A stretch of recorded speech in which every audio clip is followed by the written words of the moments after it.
നമുക്ക് ഇനി സുമനസ്സുകളുടെ മറ്റൊരു കാഴ്ച കൂടി കാണാം.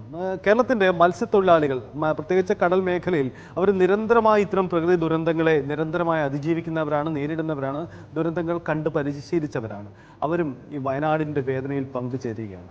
തിരുവനന്തപുരം ചിറയൻകീഴിലെ ആ മത്സ്യത്തൊഴിലാളി ഗ്രാമങ്ങളിലും വയനാടുകാർക്കൊപ്പം മനസ്സ് നിൽക്കുക. പേരെടുത്ത് പറയണം, മുതലപ്പൊഴി എന്നുള്ളതാണ് അല്ലെ. എന്നും മുതലപ്പൊഴിയിൽ നിന്നുള്ള അപകട വാർത്തകൾ പ്രേക്ഷകരുടെ മുന്നിലേക്ക് എത്താറുണ്ട്. അത് സങ്കടകരമായ ഒരു കാര്യമാണ്. മുതലപ്പൊഴിയിൽ ജീവനുകൾ പൊലിയുന്നത് അല്ലേ.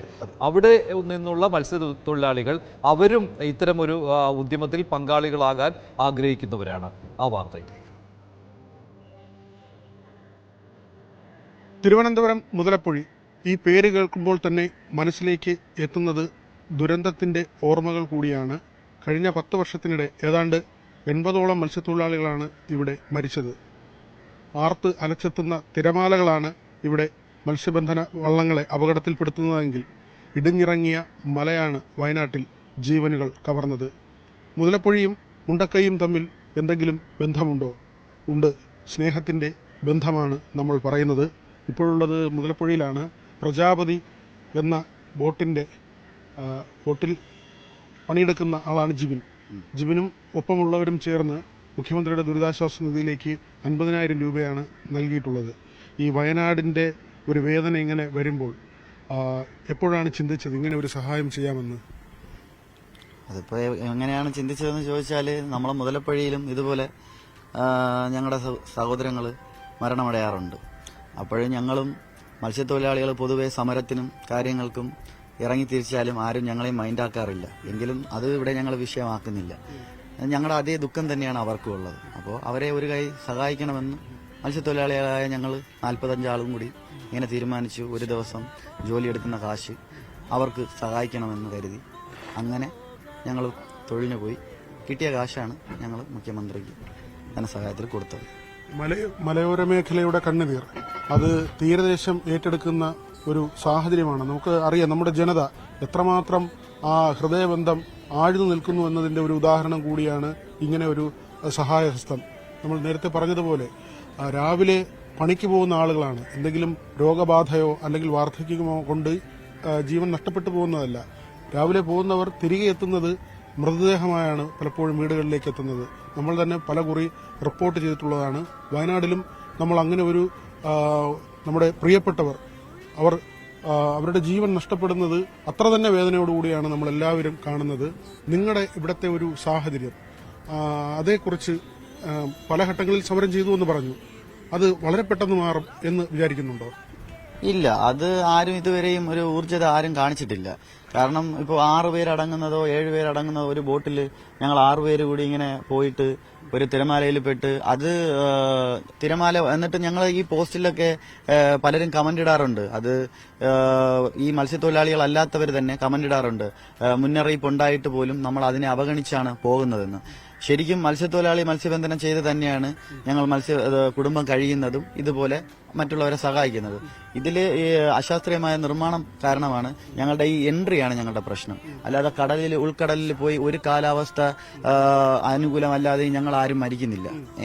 ഞങ്ങൾ ഇവിടെ ഞങ്ങളുടെ സഹോദരങ്ങൾ നഷ്ടപ്പെടുന്നത് ഇതിന്റെ അശാസ്ത്രീയ നിർമ്മാണം കാരണമാണ്. ഈ എൻട്രിയാണ്.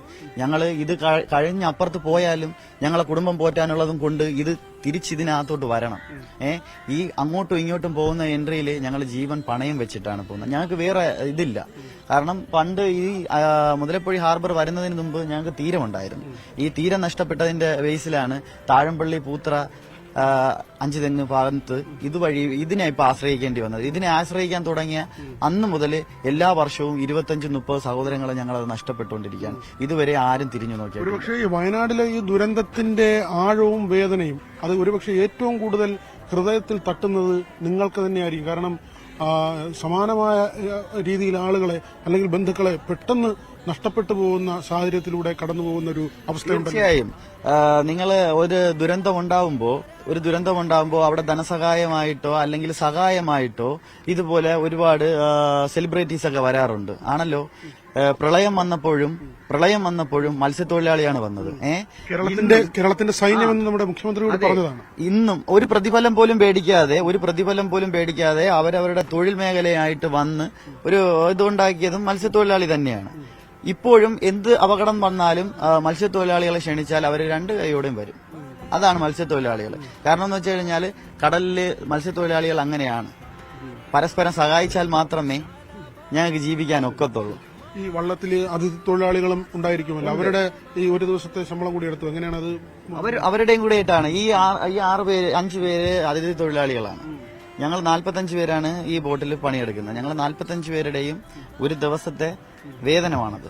അതില് ബോട്ടിന്റെ ഇന്ധനവും കാര്യങ്ങളും ഒക്കെ ഞങ്ങൾക്ക് ഒരു ദിവസം ബോട്ട് തൊഴിലിന് ഇറക്കണമെങ്കിൽ എങ്ങനെ പോയാലും ഒരു 30,000 ചെലവുണ്ട്. അത് ഞങ്ങൾ സഹിച്ചു. അത് ഞങ്ങൾ ഓണർമാര് സഹിച്ചിട്ട് ബാക്കി അന്നത്തെ അവരുടെ ഇന്ധനം അവരുടെ ഇൻകമാണ് നമ്മൾ മുഖ്യമന്ത്രിയുടെ ഇതിൽ കൊടുത്തത്. സർക്കാർ സംവിധാനങ്ങളോട്, നമ്മളെ സമൂഹത്തിലെ മറ്റ് ആളുകളോട് നിങ്ങൾക്ക് പറയാനുള്ള കാര്യം എന്താണ്? അതായത് ഇപ്പോൾ വീടുകളെല്ലാം നഷ്ടപ്പെട്ട്, തൊഴിൽ നഷ്ടപ്പെട്ട്, ഉറ്റവരെ നഷ്ടപ്പെട്ട് നിൽക്കുന്ന ഒരു വലിയ ജനത വയനാട്ടിലുണ്ട്. അവരെ സംരക്ഷിക്കുന്നതിന്, ചേർത്ത് നിർത്തുന്നതിനുള്ള കൃത്യമായ നടപടികൾ അത് ആഗ്രഹിക്കുന്നു. എല്ലാവരെ പോലെയും അത് എല്ലാവരെ പോലെയും ആഗ്രഹിക്കുന്നുണ്ട്. കാരണം മനുഷ്യരല്ലേ നമ്മളെല്ലാവരും. നമുക്ക് ഒരു ലൈഫ് കിട്ടിയത് അത് ഈ ഭൂമിയിൽ സന്തോഷത്തോടെ ജീവിക്കാൻ പറ്റിയില്ലെങ്കിൽ പിന്നെ എന്ത് കാര്യം? അതിന് പരസ്പരം നമ്മൾ മലയാളികളെ സഹായിച്ചാലല്ലേ പറ്റത്തുള്ളൂ. മലയാളികളെ സഹായിക്കും. മലയാളി അങ്ങനെയാണ്. തീർച്ചയായിട്ടും അഭിമാനമാണ് ജിതിൻ, നിങ്ങളെ കാണാൻ കഴിഞ്ഞതിൽ, നിങ്ങൾ ഇങ്ങനെ ഒരു കർമ്മം ചെയ്തതിൽ. മുഖ്യമന്ത്രിയുടെ ദുരിതാശ്വാസ നിധിയിലേക്ക് നിങ്ങൾ ആ പണം നൽകുമ്പോൾ അതിന് കുറച്ചുകൂടി തിളക്കമുണ്ട്. കാരണം നിങ്ങൾ നേരിടുന്ന പ്രതിസന്ധി ഇവിടെ വന്ന് റിപ്പോർട്ട് ചെയ്യുന്ന മാധ്യമപ്രവർത്തകരാണ് ഞങ്ങൾ. ഏറ്റവും കൂടുതൽ അഭിമാനത്തോടു കൂടി തന്നെയാണ് നിങ്ങളുടെ ഈ പ്രവൃത്തിയെ കാണുന്നത്. സന്തോഷ് മണക്കാടിനൊപ്പം വി വിനോദ്, ന്യൂസ് 18 തിരുവനന്തപുരം.